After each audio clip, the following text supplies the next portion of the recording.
We were with Ed Skoudis at CypherCon.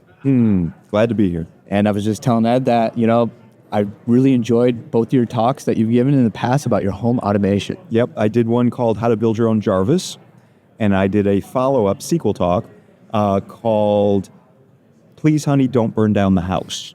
And I had so much fun doing all that home automation stuff, but I did it early on. So it was all written in Bash and Python, just calling various APIs and such. I learned a lot doing it. I had a lot of fun with it, but I haven't done much with it since because the rest of the world is kind of caught up, and it's so much easier to do now with it. So I've moved on to other things, like AI and having fun with that, and just I'm doing a lot with mentoring and training people up. So that's been very good. The home automation stuff, though, that was a great, wonderful point in my career. I would encourage people to take that up. You could do it old school like I did in Bash and Python, but today, the home automation stuff has really taken off. Well, one of the huge takeaways that you presented was that this allowed me to do a little something every day, a little bit of coding every day, just so I don't, just so I can do some self-improvement, which I thought was fantastic. That was the big lesson learned. Gosh, you got a great memory. That means so much to me. Thank you.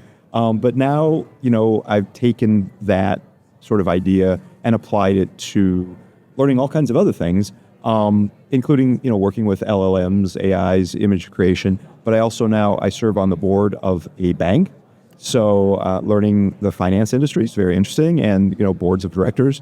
I'm on the board of a charity as well. I'm on the board of trustees for a college. So I'm learning those different industries and how cybersecurity is involved with them and such. So it's been great. And that's how you've been giving back, and that's how you've been mentoring? Yep. In fact, the bank that I'm on the board of, it's a community bank. So the bank literally exists to support the community. That's what our focus is. It's not profits. Obviously, we have to stay in business. You can't go broke. But our job is to make that community better. It's a $3 billion bank in assets.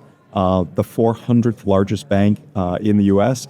Now, there's 4,000 banks in the U.S., but if you look at it, you got the big ones, and then the graph just drops really, really fast. And we're right about here at 400, right? Yeah. So people can't see, or maybe they can, but so we're about there. But, it's sizable.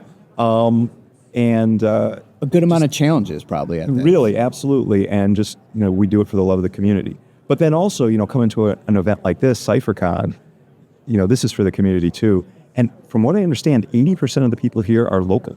Yes. Or at least within the region. Myself. That's so good. This is a great con. I keynoted it maybe 8 years ago or so, where I did that talk, or one of those two talks. And, I loved it then. Haven't been back since. Shame on me. I will very likely be back next year. You're a busy guy, but it sounds good. It's great to see you. And I won't hold you up anymore. But Ed, thanks for taking the time to chat. It's so good talking with you.